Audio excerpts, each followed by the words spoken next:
మనిషిగా పుట్టిండొచ్చు, పశువుగా పుట్టిండొచ్చు, ఇంకా ఏ జన్మైన తీసుకున్నప్పటికీ కూడా ఆయా జన్మములలో చేసుకున్నటువంటి పాపమంతా ఈ రోజుతో పరిహారం అయిపోవాలి. నిన్నటి వరకు గత క్షణం వరకు ఏం చేశామో తెలియదు. ఈ పాపమంతా పరిహారం అయిపోవాలి. పాపం ఎప్పుడు పరిహారం అయిపోతుందంటే మనం ఎన్నో నోములు, వ్రతాలు, యజ్ఞయాగాది క్రతువులన్నీ కూడా చేస్తుంటాం. మరి అన్ని చేసినా అప్పుడు పోలేదా పాపం అనుకోవచ్చు. అప్పుడు కూడా పాపం పోయి ఉంది కాబట్టి ఇప్పుడు ఇక్కడికి వచ్చేటువంటి భాగ్యాన్ని మనం నోచుకున్నాం. ప్రయచ్చని గురుప్రీతో వైకుంఠం యోగి దుర్లభం అంటాడు. గురువు యొక్క అనుగ్రహం లేకపోతే భగవంతుని సేవకు మనం రాలేము.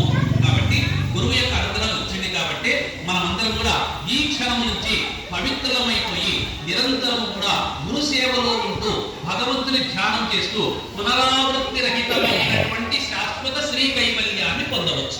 మళ్ళీ పుట్టవలసినటువంటి అందరూ బాధపడతారు. అట్లా కాకుండా మనమందరం ఒక పద్ధతిగా ఎలా చేయాలని నేను చెప్తాను. ఆ ప్రకారం ఏంటి, తక్కువ టైంలో ఎక్కువ ఫలితాన్ని మనం పొందేటువంటి అవకాశం అనేది ఉంది. కాబట్టి మనమందరం కూడా భక్తులు ఇప్పుడు గణపతి పూజ జరుగుతుంది. ప్రశాంతంగా మీరు కూర్చోండి. ఆదో నిర్భేన పరిసమాప్త్యర్థం శ్రీ మహాగణాధిపతి దేవతా పూజనంచ కరిష్యే. మీరందరూ కూడా ఓం గం గణపతయే నమః అనే నామాన్ని మనసులో జపం చేస్తుండండి. ఓం గం గణపతయే నమః అంటుండండి.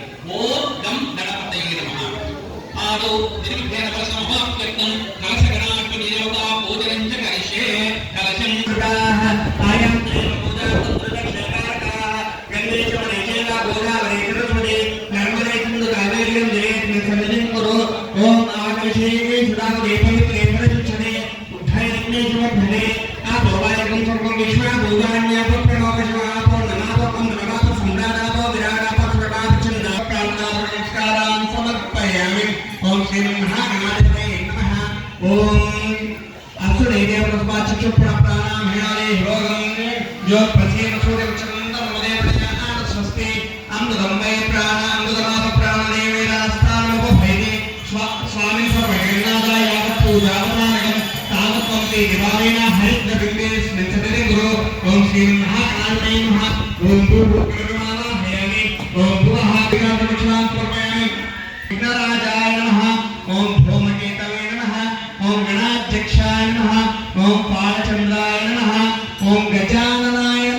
గోవిందో భాగ్యం పవిత్రం కురు సర్వదా.